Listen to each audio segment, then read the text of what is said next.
Abra sua Bíblia comigo em Atos. Vamos começar uma série agora, uma série nova sobre o apóstolo Paulo. Semana passada terminamos uma série sobre os axiomas, os provérbios de Jesus. E hoje vamos falar um pouquinho sobre o apóstolo Paulo, um dos personagens mais incríveis do Novo Testamento, um dos homens mais sábios que a gente conhece na história da humanidade, uma das pessoas que foi mais usada nesse tempo do Novo Testamento. Atos capítulo 9, versículo de 1 a 9. Um dos temas que a gente deu para essa série, o nome que a Lupe deu para a série foi de perseguidor a perseguido. Achei bonito, o apóstolo Paulo de perseguidor a perseguido. Não sei, 3 semanas eu acredito, nós vamos estudar, mas eu acredito que vai ser muito, muito importante isso. Cada culto uma mensagem diferente, uma agora, outra à noite.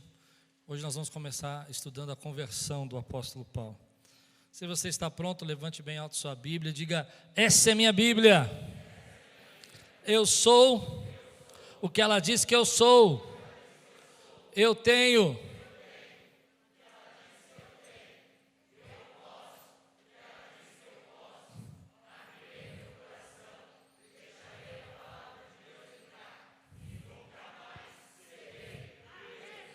Amém, glória a Deus. Atos capítulo 9, versículo 1 a 9. Tema de hoje: não se esconda atrás do seu passado. Eita Deus, amém, queridos? Diz assim: enquanto isso, Saulo ainda respirava ameaças de morte contra os discípulos do Senhor. Esse texto é importante porque Lucas já começa descrevendo para nós a atitude de violência, de briga, de ira do apóstolo Paulo contra a igreja. Ele ameaçava, respirava ameaças de morte contra os discípulos do Senhor. Dirigindo-se ao sumo sacerdote, pediu cartas para as sinagogas de Damasco, de maneira que, caso encontrasse ali homens ou mulheres que pertencessem a um caminho, pudessem levá-los presos para Jerusalém. Em sua viagem, quando se aproximava de Damasco, de repente brilhou ao seu redor uma luz vinda do céu. Ele caiu por terra e ouviu sua voz que lhe dizia...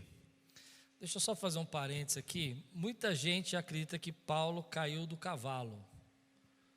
Isso é verdade. Eu já vi muita gente pregando, e quando Paulo caiu do cavalo em Damasco, indo para Damasco, não tem cavalo. Não tem. Muito perigoso isso, porque às vezes na escola bíblica infantil a professora, para ilustrar, coloca um cavalinho, tal, coloca uma... Verdade. Tudo bem, gente, era uma piada, mas tem gente que pensou que ele caiu do cavalo, fala a verdade. Olha lá, tem gente levantando a mão aí. Obrigado. Vamos lá. Vinda do céu, ele caiu por terra e ouviu uma voz que dizia: Saulo, Saulo, por que você me persegue? Saulo perguntou: quem és tu, Senhor? Ele respondeu: eu sou Jesus, a quem você persegue. Levante-se e entre na cidade. Alguém dirá o que você deve fazer. Os homens que viajavam com Saulo pararam emudecidos. Ouviam a voz, mas não viam ninguém. Saulo levantou-se do chão e, abrindo os olhos, não conseguia ver nada, e os homens o levaram pela mão até Damasco. Por 3 dias ele esteve cego, não comeu nem bebeu. Vamos orar? Fala conosco, Senhor, nessa manhã, traz a Tua palavra ao nosso coração. Vem, Espírito Santo, e renova a nossa mente, renova os nossos pensamentos. Seja agora, Senhor, a força que nos sustenta, a graça que nós precisamos para viver e as bênçãos que precisamos para os nossos dias aqui, para podermos sobreviver nessa terra, que o Senhor possa derramar sobre as nossas vidas, em nome de Jesus. Amém. Você já imaginou um dia de manhã você acordar e você pensar que é um dia como qualquer outro? É um dia de você ir para o seu trabalho, é um dia de você viver a sua vida do jeito que você sempre viveu, com as suas ambições, com os seus anseios, os desejos naturais que você tem como ser humano, e planos e sonhos, e aquilo que você um dia planejou na sua vida, há muito tempo atrás, e de repente, num momento assim que você não espera, sem nenhum aviso, nenhuma preparação, algo acontece na sua vida, que muda toda a direção da sua vida. Eu não sei se você já viveu um momento assim, ou se você consegue olhar para o seu passado e enxergar algum momento que todo o teu paradigma, toda a tua tradição, toda a tua visão de mundo, tudo aquilo que você achava que era correto, algo aconteceu e mudou o seu coração.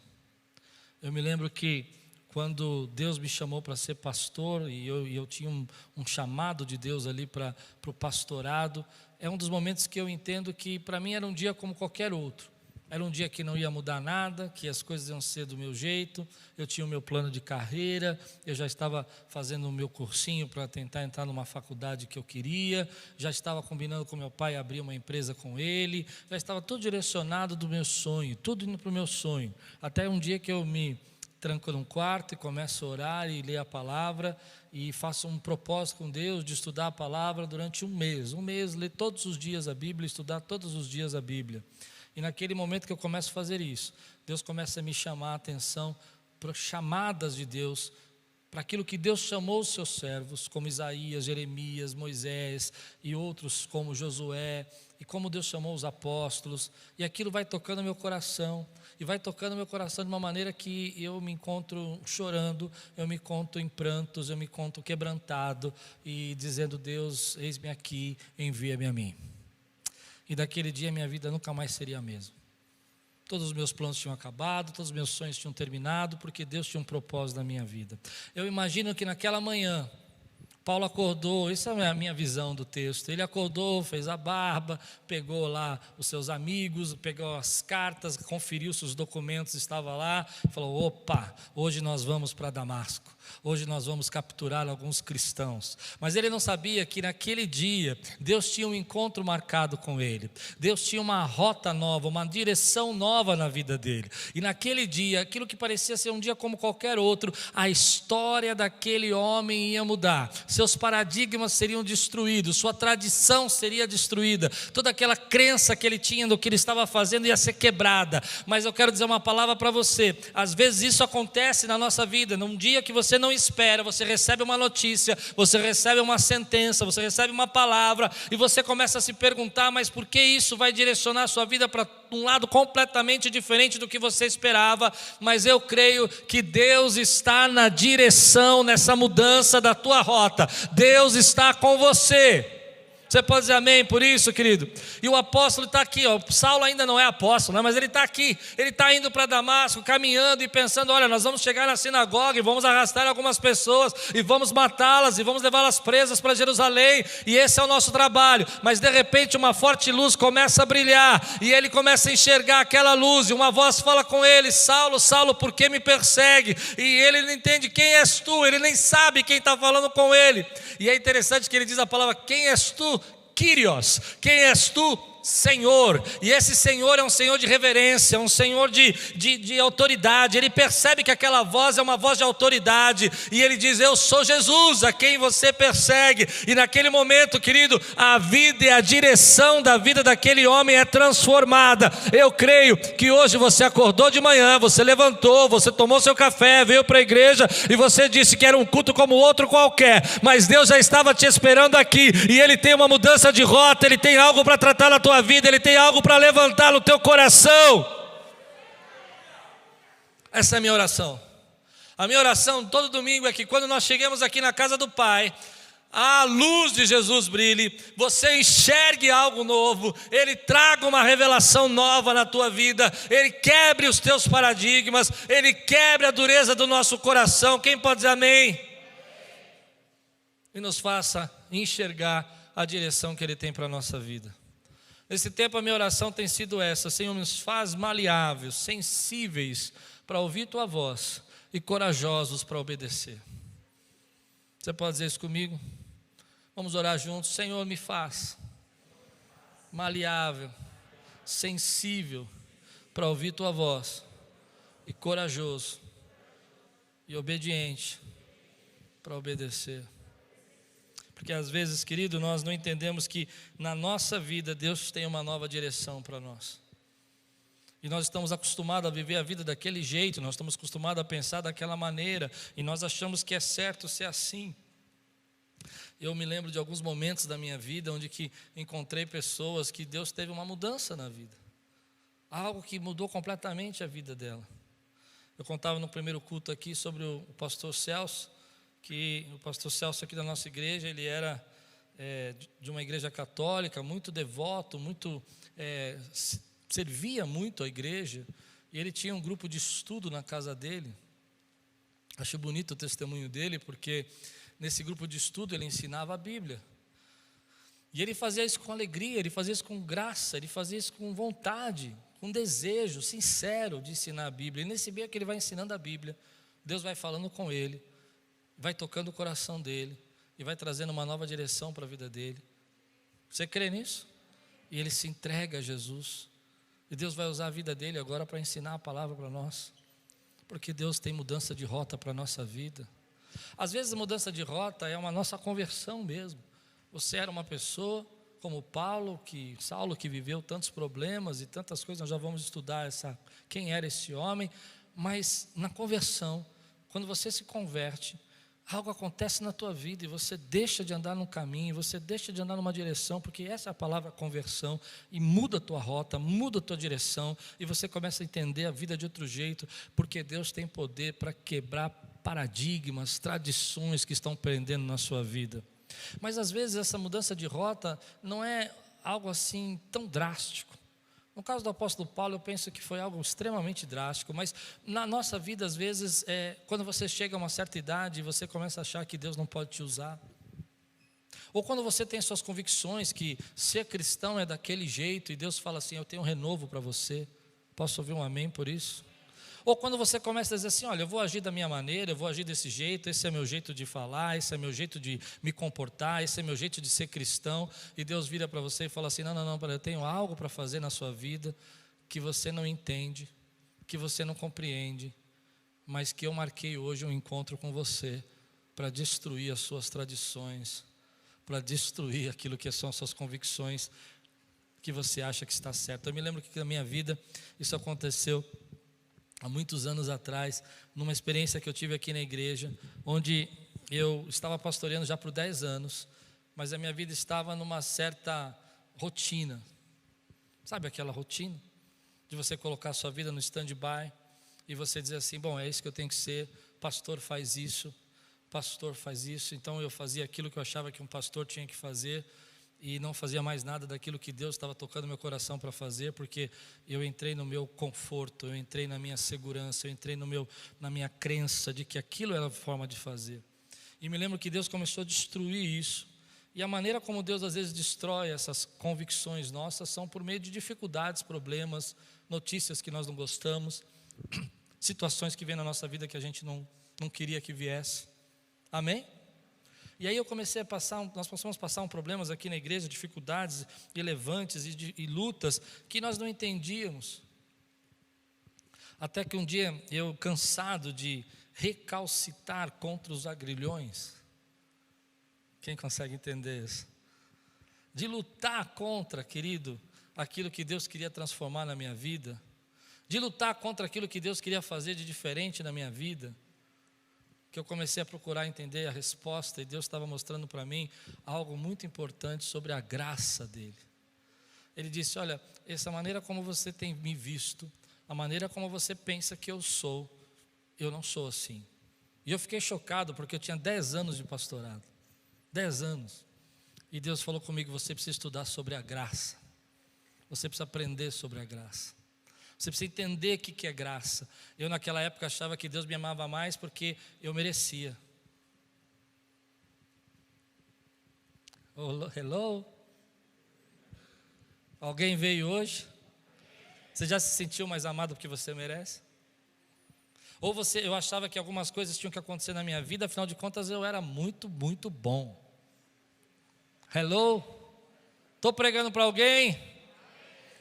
E Jesus começou a me ensinar sobre graça. Acho que até hoje eu tenho dificuldade para entender o que a graça do Senhor é algo inacreditável para nós, porque nós vivemos num sistema de mérito, e a graça do Senhor, querido, é algo que Deus fala assim, eu te amo, e não há nada que você possa fazer para que eu te ame mais, porque eu morri naquela cruz por você, e lavei você com o meu sangue, você é meu.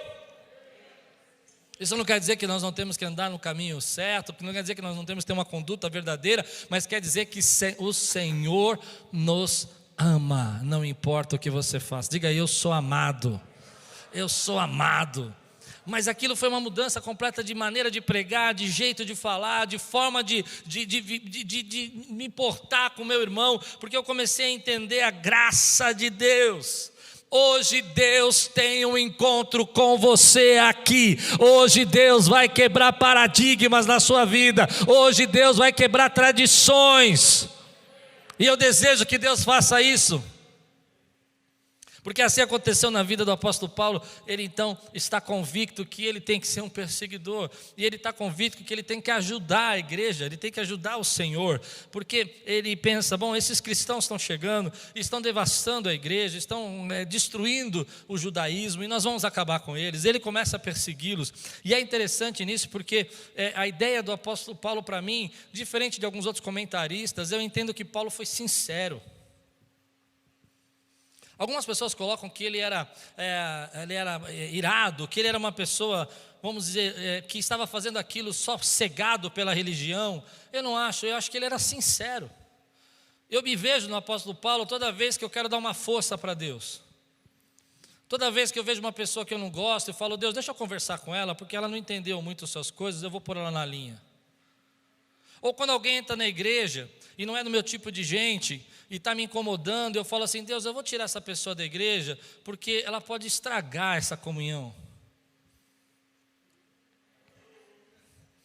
Alguém aqui já tentou defender Deus? Eu já tentei defender Deus. Não, vou resolver o seu problema, eu vou dar um jeito nisso, eu vou, olha, sabe uma coisa, eu acho que aqui não é seu lugar não, porque, e você mata aquela pessoa. Quem que ela pensa que ela é? Ela vai estragar a beleza da nossa fé. Mas é interessante que uma das coisas que me chama a atenção é que ele é capaz de mudar o paradigma, ele é capaz de enxergar a verdade, mesmo depois de estar tanto tempo cego. E eu louvo a Deus porque durante muito tempo da minha vida eu aprendi que Deus vai ter momentos na nossa vida que Ele vai mudar a sua rota, Ele vai mudar a sua direção. Que você acha que a sua vida estava assim, estava resolvida, e esse é um jeito bom de Deus trabalhar com você. Ele fala, não, espera um pouquinho, eu tenho outras coisas para fazer na sua vida e você não percebeu ainda. E eu vou mudar a sua direção. Eu vou fazer você enxergar aquilo que você não estava enxergando. A gente tem um versículo que a gente gosta muito de falar, né? Efésios 3, que fala assim, nem olhos viram, nem ouvidos ouviram, nem jamais penetrou no coração do homem o que Deus tem para aqueles que o amam e nele esperam.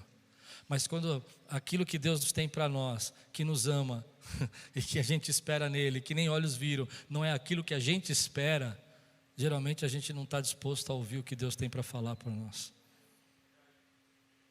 Forte isso. A gente quer o que nem olhos viram, mas a gente sempre pensa que isso é algo que a gente já espera. Às vezes aquilo que nem olhos viram, nem ouvidos ouviram, é algo que você não espera, mas que Deus vai dar uma direção nova para a tua vida. Deus pode dar essa direção nova para a tua vida. Ele pode pegar paradigmas, Ele pode recalcular a tua rota, Ele pode dizer assim, olha, teu caminho, a tua profissão era para lá, mas aquilo que você sonhou em fazer, mas eu vou te chamar para cá, e eu vou te usar. Ele pode fazer, você pode dizer amém por isso, meu irmão. Ou você estava tão convicto que a tua vida estava resolvida até os 40, e eu não deixei ela se resolver, porque agora eu vou começar a trazer algo novo para você, e você precisava estar preparado para isso. Meu querido, Ele faz, Ele pode fazer isso na nossa vida. Deus é bom. Talvez hoje, sabe, em casa você imaginou assim, hoje vai ser um domingo igual aos outros, eu vou na igreja, vou dar meu dízimo, vou falar um pouco com o Senhor, vou entregar um cântico, vou ouvir a Lupe louvar, o pastor pregar e vou para casa. Meu querido, eu não aceito. Hoje vai ser um dia que Deus há de renovar a tua vida, há de encher você do Espírito Santo, de você sair fortalecido para a glória dEle. Aleluia. E às vezes a gente percebe que isso vai acontecendo em áreas da nossa vida que a gente não planejou, coisas que a gente não esperava. A gente acha, acho que a solução é essa, o problema é esse, a gente tem que resolver dessa maneira a nossa vida, e Deus fala para você, não, espera um pouquinho, você não sabe, querido, o que eu tenho para você, e eu vou mudar toda a sua rota, mas eu estou nesse processo com você, E aí é interessante que Deus sempre pega pessoas sinceras para ajustar a rota. Por isso que eu acho que Paulo era sincero. Deus ajusta a rota de pessoas sinceras.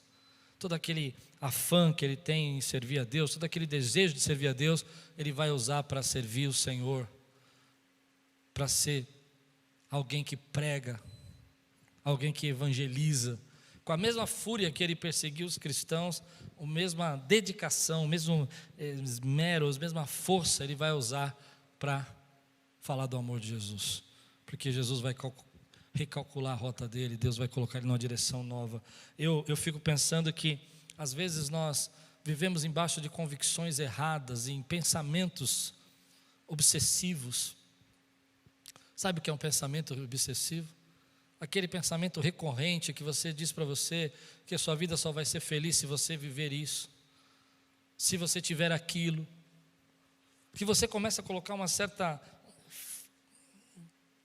ânsia demais, e isso se torna uma idolatria, e Deus tem que recalcular a tua rota e reajustar a sua nova direção, porque você estava indo numa direção errada. Às vezes a gente não percebe como nós somos capazes de tomar algo como certo, absoluto. Eu já vi pessoas dizendo para mim: eu só vou ser feliz quando eu casar. Será? Eu vou ser só feliz quando eu tiver minha casa, meu carro. Será? Isso se torna uma obsessão tão grande na nossa vida, que Deus vai colocando algumas situações para a gente aprender que tudo que nós precisávamos já estava na nossa mão. Quem pode dizer amém? E Deus precisa quebrar essa obsessão. Eu me lembro um tempo atrás, o crescimento da igreja se tornou uma obsessão para mim. A igreja crescer era uma obsessão para mim. Todo dia eu ficava preocupado se a igreja estava crescendo. Que doença isso se tornou? Porque toda obsessão se torna uma dureza, e tudo aquilo que se torna rígido demais, tudo aquilo que se torna inflexível, seca e quebra. E Deus não quer que sua vida seja quebrada. Um dia que eu falei para o Senhor: Senhor, isso não depende de mim, isso depende do Senhor, é o Senhor quem vai fazer a obra. E eu parei de me preocupar com isso. Deus começou a acrescentar, querido. Deus precisa quebrar a sua obsessão. E o jeito dele quebrar a obsessão, às vezes, é te jogar diante da luz. Ei, quem está comigo? Está conseguindo me seguir? Ele te joga diante da luz e você vê com clareza aquilo que você não podia ver. E aí há uma coisa aqui que eu acho interessante, que eu vou pregar à noite, porque é a parte que Ananias vai encontrar com Paulo, mas é interessante que aquele homem fica cego, Saulo fica cego, porque na verdade ele era cego de alma, cego de mente. E a cegueira agora que ele tem, física, faz com que ele enxergue aquilo que ele não podia enxergar espiritualmente. Ou seja, agora ele é cego, mas tem uma visão. E antes ele tinha vista, mas não podia enxergar. E às vezes nós temos a vista e não podemos enxergar, e aí Deus tem que nos colocar numa situação onde você vê essa maravilhosa luz e tem uma clareza para que você fique, entre aspas, cego de vista, mas tenha a visão que Deus tem para você, e o chamado e o propósito. Deus quebre os meus paradigmas hoje. Deus quebre as minhas tradições hoje. Deus quebre aquelas convicções que me fazem cego, porque eu quero enxergar. Me faça flexível para ver o que o Senhor tem para falar comigo hoje. Faz eu enxergar o que o Senhor quer fazer. Porque a Bíblia diz em Atos 26, 14, e só lá que diz, no 9 não diz: todos caímos por terra. Então ouvi uma voz que me dizia em aramaico: Saulo, Saulo, por que você está me perseguindo? Resistir ao aguilhão só lhe trará dor. É interessante porque eu nunca tinha parado para pensar nesse ditado de Jesus, nesse provérbio de Jesus, que Jesus fala para ele. Aguilhão são as pontas de lança que ficavam próximos aos bois, para caso os bois quisessem sair de linha, ou quisessem dar coices, ou quisessem se revoltar, e eles seriam feridos. Então Jesus está usando um termo aqui, dizendo assim: olha, quando o boi é rebelde,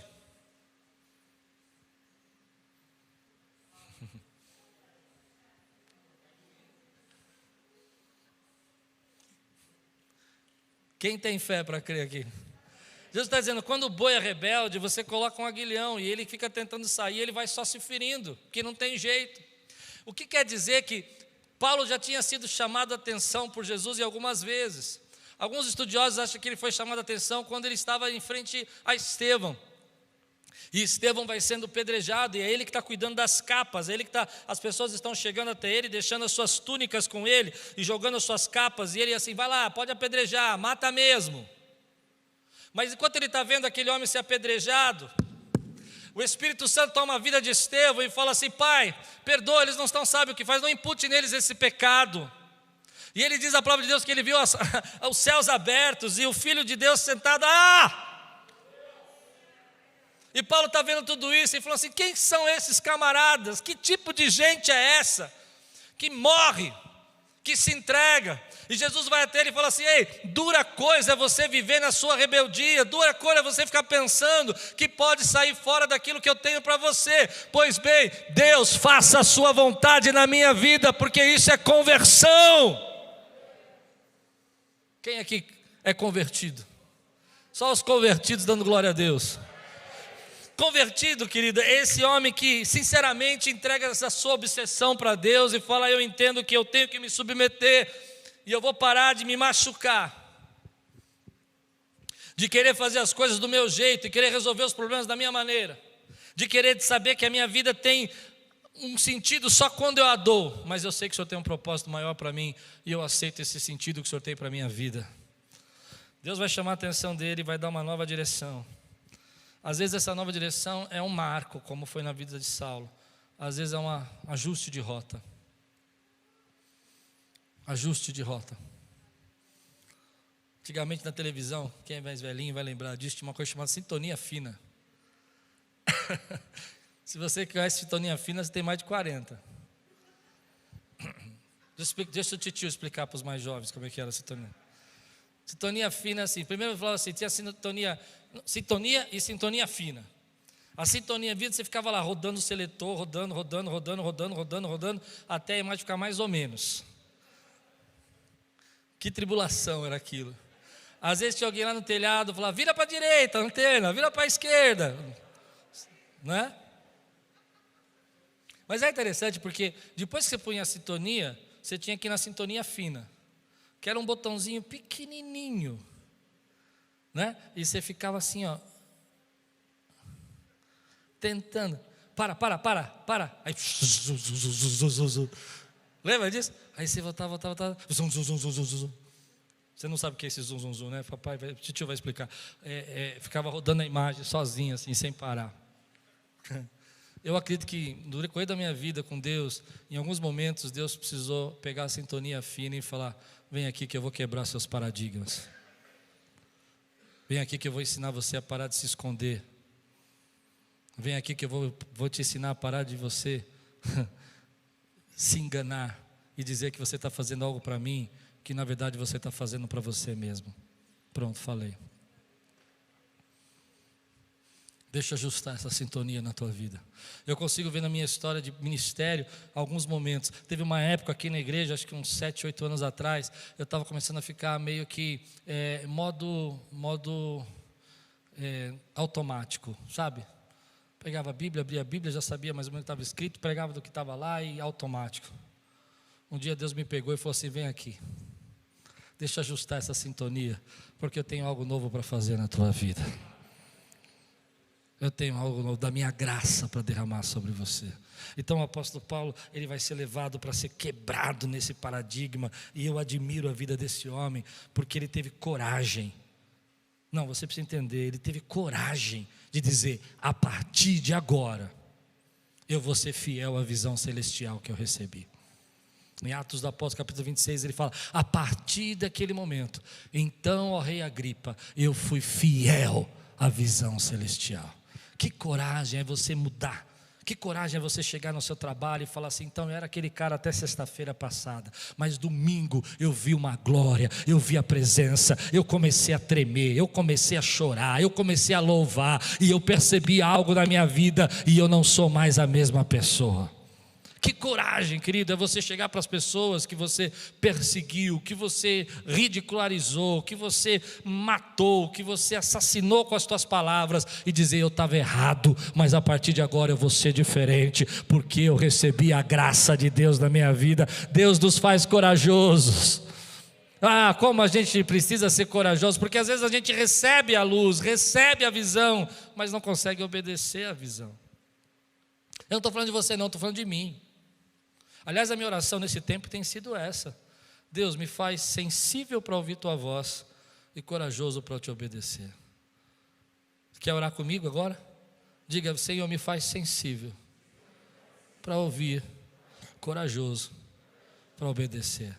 Porque às vezes a gente ouve, mas Mas é difícil você quebrar o seu paradigma, engolir seu orgulho, dizer que você estava errado, que não era daquele jeito, que você precisava mudar o seu pensamento, que você precisava mudar a sua atitude, que você sempre achou que era daquele jeito e você descobriu que não era. Aliás, a palavra mudança de paradigma quer dizer isso. Quer dizer que quando você começa a enxergar a coisa só de um jeito, e a graça de Deus vem na sua vida e fala assim: ei, eu sou muito maior, eu não cabo nessa caixinha que você me colocou. Eu não cabo nessas regras que você me colocou. Eu não cabo nesse entendimento que você tem de mim, eu sou muito maior. Antes, querido, que tudo houvesse, diz o Senhor, Ele já era, já é. Que Deus tem que nos trazer coragem. Há 4 lições aqui que eu tiro desse texto, eu queria ministrar na sua vida rapidamente. A primeira delas é essa que eu ministrei agora. Deus tem uma nova direção para você. Você crê nisso? Deus tem uma nova direção para você. Às vezes essa nova direção, como eu disse, é se aproximar dEle, é abandonar alguma coisa, é quebrar uma atitude que você sempre achou que tinha, esse era o seu jeito e você não podia mudar.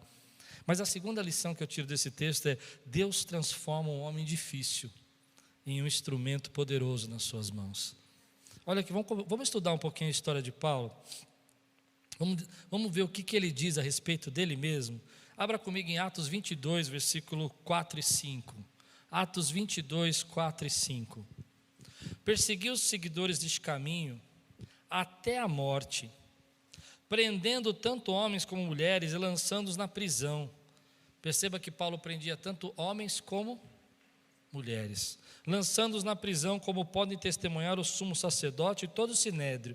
Deles cheguei a obter cartas para seus irmãos em Damasco, e fui até lá a fim de trazer essas pessoas a Jerusalém como prisioneiros para serem punidas. Atos 26, versículo 9 a 11. Paulo se esforça nesse texto, ele diz que ele se esforçava para fazer as pessoas blasfemar. A gente tem uma ideia de que o apóstolo Paulo já nasceu pronto, que ele já era uma pessoa perfeita, mas olha como ele vai se descrever aqui. Eu também estava convencido que deveria fazer todo o possível para me opor ao nome de Jesus. Ele estava convencido que ele tinha que fazer todo o possível para se opor, para destruir o nome de Jesus, o Nazareno. E foi exatamente isso que eu fiz em Jerusalém. Em Jerusalém ele conseguiu fazer isso. Com a autorização do chefe dos sacerdotes, lancei muitos santos na prisão. E quando eles eram condenados à morte, eu dava o meu voto contra eles. Muitas vezes ia de uma sinagoga para outra a fim de castigá-los. E tentava forçá-los a blasfemar. Em minha fúria contra eles, cheguei a ir a cidades estrangeiras para persegui-lo. Não só furioso com que eles estavam em Jerusalém, ele foi para outras cidades estrangeiras, prendeu homens e mulheres, colocou na prisão, voltou para que eles fossem mortos. Aí você vai imaginar que daqui a alguns anos Paulo vai estar pregando. Eu já vou explicar isso para você, que não é imediatamente, mas ele vai pregar. E aí você vai estar sentado lá e você vai estar olhando para o grande pregador, apóstolo Paulo, que matou sua mãe, feriu sua irmã e prendeu a sua prima. Difícil, né? E me chamou a atenção, porque eu nunca tinha parado para perceber claramente a ideia de que ele forçava as pessoas a blasfemar. Uau! Charles Swindoll, que é um escritor que eu gosto muito, ele transcreve essa história. Ele diz mais ou menos o seguinte: se fosse para os dias de hoje, a gente fosse fazer uma comparação, seria como se um judeu, na época de Hitler, recebesse na porta da casa dele uma visita dos soldados da ISS. Qualquer cristão daquela época sabia que se Paulo batesse na porta dele, que Saulo batesse na porta dele, a causa dele estava perdida. Esse era o homem. Em Gálatas 1,13 ele diz assim: perseguidor que devastava a igreja, é o termo que ele se dá. Eu era um perseguidor que devastava a igreja. Em Atos 7,58 ele recebe as capas enquanto as pessoas estão matando o apóstolo, matando Estevão. Olha que interessante isso. E quando eu acabei de ler todas essas coisas que Paulo falou, veio algo no meu coração que eu queria ministrar na tua vida. Querido, não existe causa perdida para Deus. Não existe uma pessoa que o Senhor não possa transformar. O Evangelho é transformação. O Evangelho transforma o homem. Eu sei que hoje em dia a gente vê muitas conversões que são fakes. Gente que se converte para passar de bom moço, para vender CD, para ganhar recursos, para fazer notoriedade. Mas, querido, eu creio ainda no Evangelho que transforma a vida das pessoas. Eu creio no Evangelho, querido, que pega uma pessoa como o apóstolo Paulo, e isso me dá esperança de saber que ele pega pessoas derrotadas, pessoas que estão obcecadas, pessoas que estão vivendo em fúria, pessoas vivendo em ira, pessoas vivendo em destruição, e o nosso Deus maravilhoso, com a sua graça, ilumina a mente dessa pessoa, tira a cegueira da vida dela, joga ela no chão para reconhecer os seus maus caminhos, mas também o banha com a graça e com a salvação e com a transformação. Deus pode transformar a vida do homem. Eu nasci assim, vou morrer assim. Não vai. Eu era desse jeito e você sempre irado. Não vai, porque Deus tem poder para transformar a tua vida. E se você crê, diga amém. Meu querido, eu fico olhando esse texto, eu fico pensando assim, quando uma pessoa se converte, a sua mente é transformada. E nem sempre a gente é maduro para andar nos caminhos, entender todas as coisas que estão mudando. Às vezes a gente erra, mas Deus já começou um processo de transformação na tua vida. Deus já começou um processo de mudança. Se Ele pode mudar esse homem irado, esse homem que devastava, esse homem cabeça dura, esse homem duro de coração, Ele pode mudar a vida do homem. E às vezes aquela pessoa que mais te persegue no seu trabalho vai ser ela que vai se entregar a Jesus. Vai ser ela que vai chegar no seu trabalho e vai falar assim: fala um pouquinho mais de Jesus para mim. Eu me lembro uma vez que eu tinha uma pessoa que zombava muito de mim no meu trabalho, porque eu era cristão, zombava muito. E um dia ele me parou assim na frente da banca onde nós tínhamos um empório, ele era do empório da frente, e ele me chamou assim e falou: eu não vou zombar mais você não. Eu assustei e falei: por quê, Paulinho? Por que você não vai me zombar mais? Já estava tão acostumado. Ele disse: é sério esse negócio de coisa de Deus? Eu falei: ainda você vai se converter, rapaz. Ele falou: não, converter é muito. Eu falei: não vai. Vai. Eu requisito a tua vida para sofrer comigo aqui. Porque Deus tem poder. Diga aí, Deus tem poder. E às vezes, querida, a gente precisa ser marcado pela graça de Deus. Precisamos ser marcados pela graça de Deus. Uma geração que precisa ser marcada pela graça de Deus. Um Deus que cura, um Deus que transforma, um Deus que salva, um Deus que muda a mente do homem. Essa é a marca de Cristo na nossa vida. Então, se um homem como Saulo pode ser transformado, não diga que você não pode ser transformado. Deus tem poder para transformar você.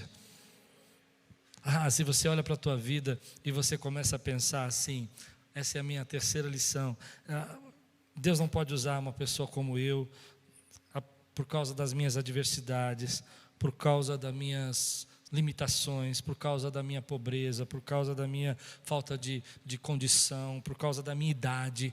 Pensa de novo. Deixa eu contar um pouquinho a história de Paulo agora como ser humano. Paulo se torna cristão aos 30 anos de idade. Aos 30 anos ele se converte. Mas ele vai começar o ministério dele só com 40. Você já viu gente dizendo assim: se Deus tivesse que fazer algo da minha vida, eu já tinha que ter feito, porque eu já fiz 40 anos. Já ouviu alguém falar isso?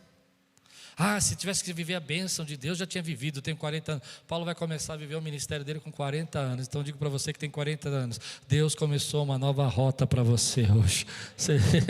Quem recebe essa palavra, diga amém. Se você tem 32, 34, 24, Deus tem uma nova rota para você também, amém?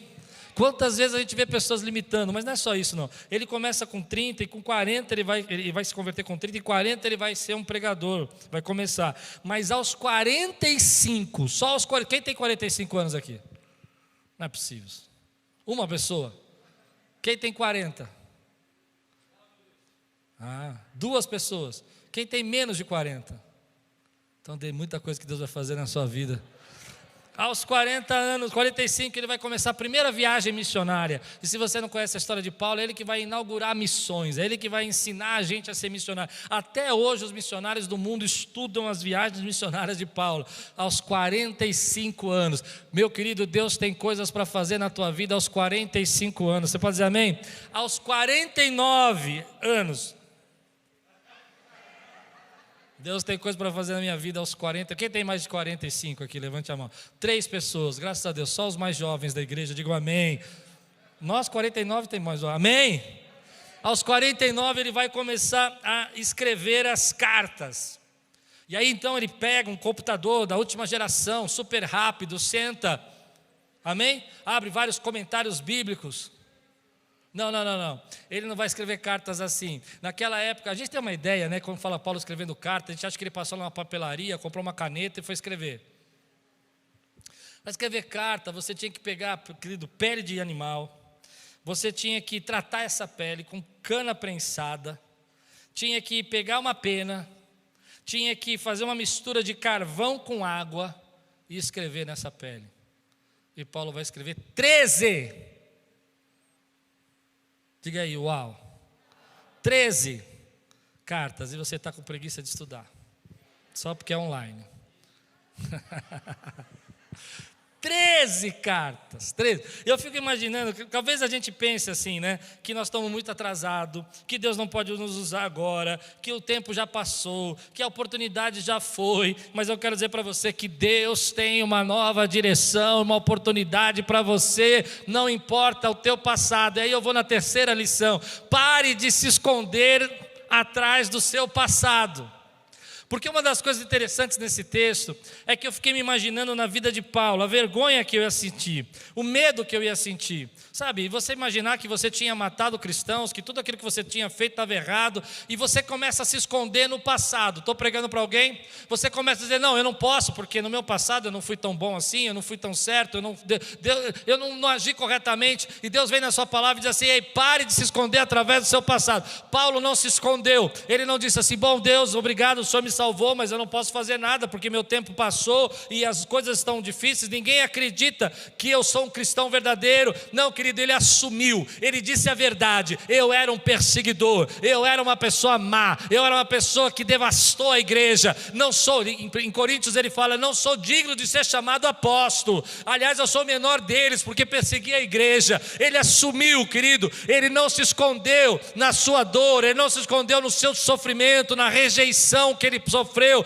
ele viveu isso e disse, eu sei que eu sou vital para a igreja, e você é vital para a igreja do Senhor, você é vital para as coisas de Deus.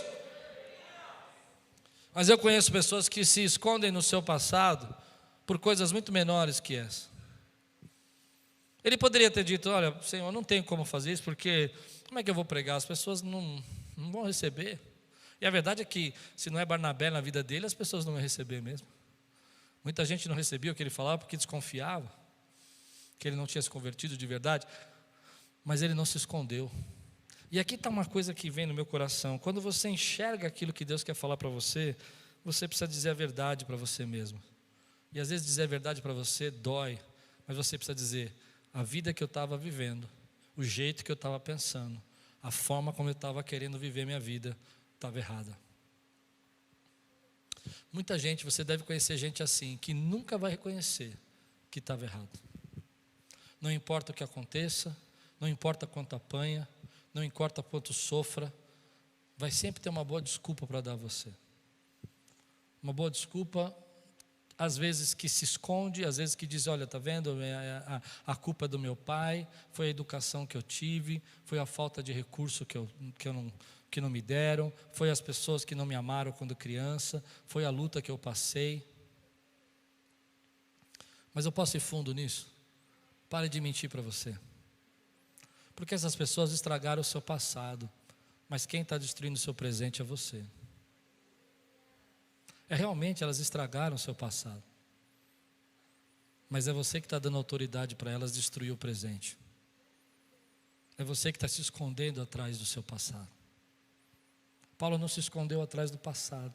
E ele tinha razão de se esconder, ele tinha motivo. Eu fico imaginando que eu me esconderia atrás do passado. Essa foi a pergunta que eu fiz por texto. Será que se Deus mudasse meu paradigma, quebrasse as minhas tradições, será que Deus me mostrasse que eu estava errado, eu teria coragem de assumir isso publicamente? E ser rejeitado pelas pessoas, mas encarar a verdade? Que não foi Deus que me levou para esse lado, que não foi o Senhor que queria que eu fizesse isso, mas que fui eu mesmo que fiz. Você percebe que Paulo não diz, em um momento iludido, ele diz: eu era esse homem que devastou a igreja. Mas aí que está o gatilho, a força da sua mudança, é quando você enxerga a verdade. Você começa a enxergar a verdade. Às vezes nós damos desculpa para não seguir os caminhos. Não importa o quanto Deus fale conosco, a gente dá desculpa para dizer: não, eu errei porque essa mulher, eu errei por causa dessa pessoa, eu saí porque aquele irmão.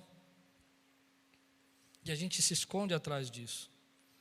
Mas se você quiser que Deus use você, se você quiser que seja a sua vida seja importante, vital, tenha sentido, e que a sua contribuição seja verdadeira, seja original, seja única, pare de se esconder.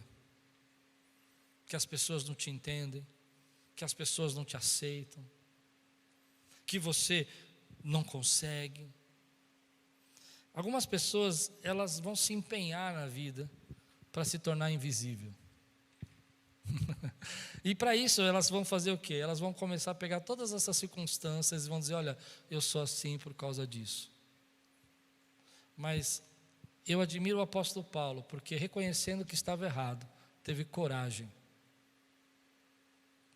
E às vezes o que nos falta é coragem. Coragem de chegar no trabalho e falar assim: eu mudei. Coragem de chegar na família e dizer: eu creio em Cristo Jesus e Ele transformou minha vida. Coragem de chegar na festa da empresa e falar: eu sou de Jesus. Estou pregando para alguém?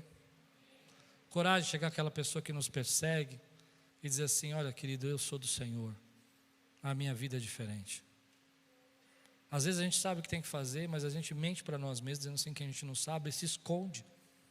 Eu não sei se você está conseguindo seguir meu raciocínio aqui, mas Paulo não se escondeu. Ele não se escondeu. Ele disse: olha, eu fiz tudo isso mesmo. Mas ele também disse: justificado sois pela fé, tenhamos paz para com Deus. Ele também disse na sua palavra, querido, que nós precisamos viver embaixo da graça de Deus. Que nenhuma condenação há para aqueles que estão em Cristo Jesus.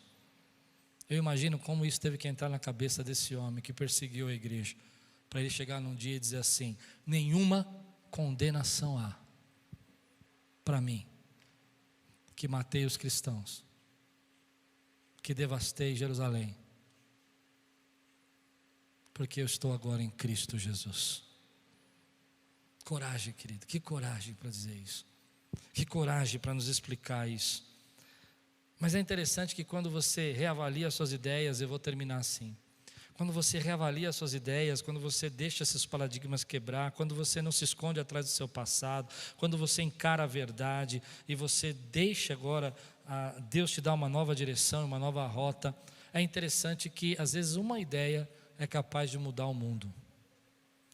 Essa semana, quando estava estudando esse texto, me lembrei de algumas ideias, alguns pensamentos, algumas pessoas que tiveram uma mudança de paradigma. E a mudança de paradigma mudou a história. Uma das pessoas que me chama a atenção é Martinho Lutero, um padre.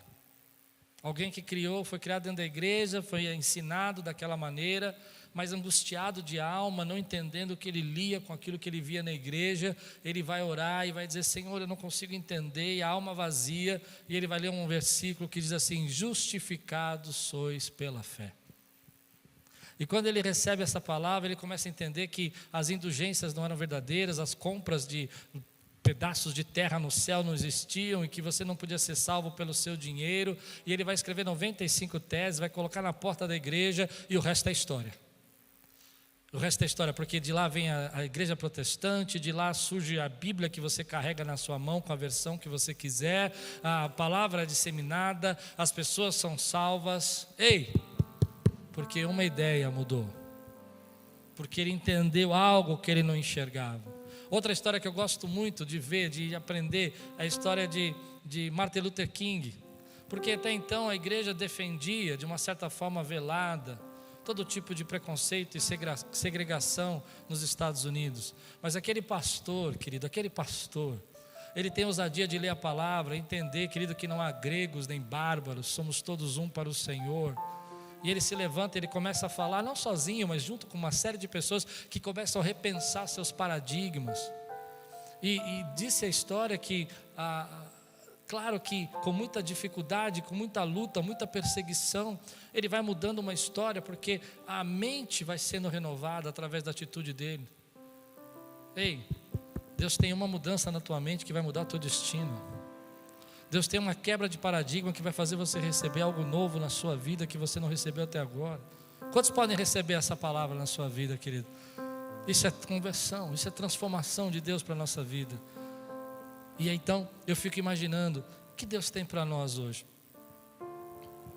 Talvez muito tempo Deus tenha chamado você para mais perto dEle, mas você se esconde atrás das suas desculpas. Eu não posso, meu passado, eu não tenho condição, eu já tenho uma idade, a minha vida é boa desse jeito. E Deus fala, ei, eu tenho um encontro com você e eu vou derramar um renovo na sua vida hoje. E você é vital para mim. Sabe uma pergunta que eu fiz para esse texto aqui? Senhor, não tinha ninguém nos discípulos daquela época, como Ananias mesmo, que pudesse fazer o trabalho que Paulo ia fazer? Eu não sei. Eu não sei se havia alguém. O que eu sei é que você e eu somos chamados por Deus e somos vitais para o reino de Deus. Você crê nisso, querido? E Deus chamou você para mudança, para transformação. Não tenha medo de mudar. Às vezes mudar para nós é olhar para a nossa tradição religiosa e dizer assim, aquilo serviu meus pais, aquilo serviu meus avós, mas agora chegou o tempo de eu viver o meu caminho com Deus, porque eu vi a glória do Senhor. Eu amo a história da minha avó. A minha avó não era cristã. Ela entra na igreja batista perto da casa dela e começa a frequentar só para conhecer, querendo buscar algo para a vida dela. Mas numa bela semana o marido dela chega em casa e fala assim, hoje nós vamos no centro espírita. E minha avó fica confusa, porque ela era uma católica indo na igreja batista, onde que o marido queria no centro espírita. Puramente brasileira, não é? E minha avó vai falar com o pastor da igreja. E o pastor fala assim para ela, olha, seu marido quer muito que você vá, ele quer, ele está bravo, se eu não for ele vai ficar muito nervoso. E o pastor diz, então vá que eu vou orar. E Deus vai dar um sinal para você do caminho verdadeiro dele. E ela vai. Chega no centro espírita, eles fazem uma série de coisas, invocações e tal, e nada acontece. E passa meia hora tentando fazer alguma coisa e nada acontece.